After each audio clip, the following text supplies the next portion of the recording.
What? In Westport.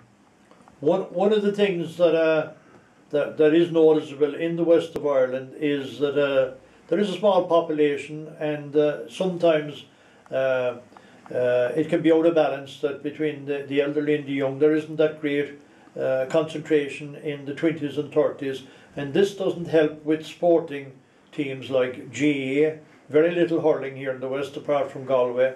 The rugby is picking up great here now, but again, the rugby gone professional.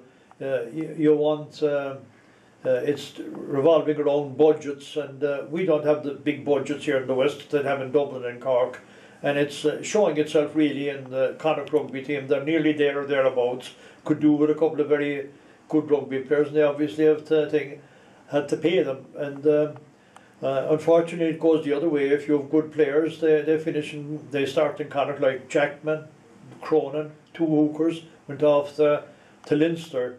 But after saying that, going back to the more important sporting thing is that at school, I personally think myself that games are a very, very big important thing in education, where people can get out and mix with people and take your beating, and you win some, you lose some.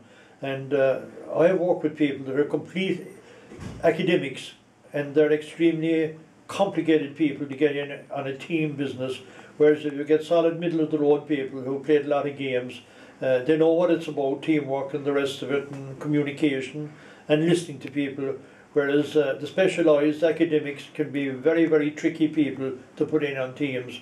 I personally think that games are a very important part of education. You were involved in Westport Rugby Club yourself? I was. You want to talk about that? That's part of it, yeah. I got involved in Westport Rugby Club as an Alakadu. Well, I suppose I did a bit of refereeing and a small bit of friendly playing when we came here first, and the bones got a bit stickier then, and I became an Alakadu. And both Dr. White and John Cox and Stephen Welch and myself, we collected enough money and helped to establish the two pitches and the clubhouse there, and it's a great thing. The president of the RFU, I forget his name, from the north, came down, and Tommy Kiernan, who was the vice president, came, and we opened the grounds, and it's great to see amateur rugby going here, and a lot of thanks due to Stephen Welch, who has kept it going over the years, and very small, no budgets at all, and very small playing populations in the 50s and 60s. But today the thing is very healthy here, and to be great to see Mayo winning All Ireland, because I think, like Connacht Rugby, I think they're there or thereabouts, but they could do with just getting to the finishing post and putting it on the scoreboard. And it's great to see success here in the West. It's important to the whole population at large. Who were the big characters around the rugby around in Westport in your time? Stephen Welch was one of the fundamentals, a personal friend of mine, and he kept it going for donkey's ages. Liam, who's passed away, was involved a bit with us. Bob Kilkelly.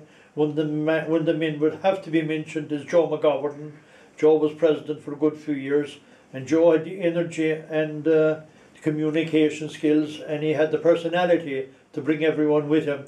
And Joe never saw negatives, he always saw positives, and he was great leader altogether. You'd love working for Joe because he had a great sense of humour. Stephen Brady was another one.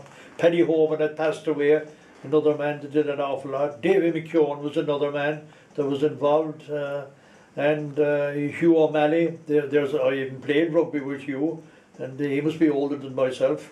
Dr. White himself from time to time played in some of the friendly games. And we had an awful lot of fun in the 70s and the 80s in the rugby.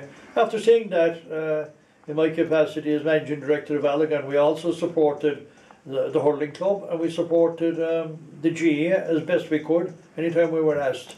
You were a bouncer for a while on the Castle Court. I was. Would you like to tell us about that? Yeah. I've just been reminded that we did the door at the Castle Court, and at times it got a little bit like Afghanistan, especially on New Year's Eve on a few occasions. And out of mercy, Paddy Homan and Stephen and myself, we were on that team, and there were some funny nights there, but we collected a good bit of money towards the buying of the pitches and the building of the clubhouse. But there was some wild nights above there, and some of the incidents would be better not recorded than recorded.